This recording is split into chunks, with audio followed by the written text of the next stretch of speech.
All right, so we see here, first, I thank my God through Jesus Christ for you all, that your faith is spoken of throughout the whole world. Now, what's he also addressing here in verse 8? The testimony of the born again saints in Rome. Because of the sheer amount of persecution and oppression and the danger of being a Christian in Rome. Now, we can't really hold a candle to the amount of persecution that the early church received and by Rome and by the others. So we can't even begin to fathom. You take a look at Fox's Book of Martyrs. Just like even nowadays, I can't even hold a candle in any way, shape, or form to the kind of persecution that Christians receive in the Middle East and in China and other places like that. How they're mistreated and killed and tortured and everything else. It's just it's unreal. Um, and this is what Paul is addressing here: is the testimony of the saints. The testimony of the saints. Your faith. Of the determination to keep the faith despite the oppression and persecution and the trouble and everything else. That they're not compromising.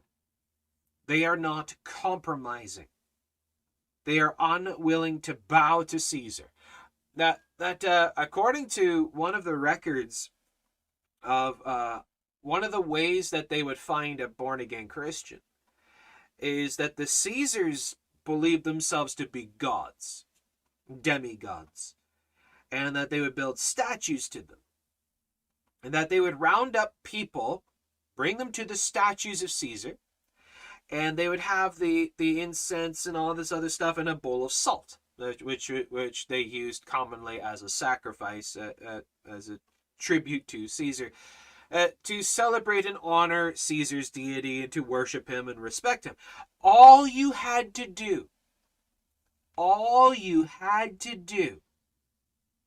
was take a pinch of salt and offer it to the statue. That's all you had to do. If you did not do that, you were arrested, tortured, beaten, or even killed. That's all you had to do.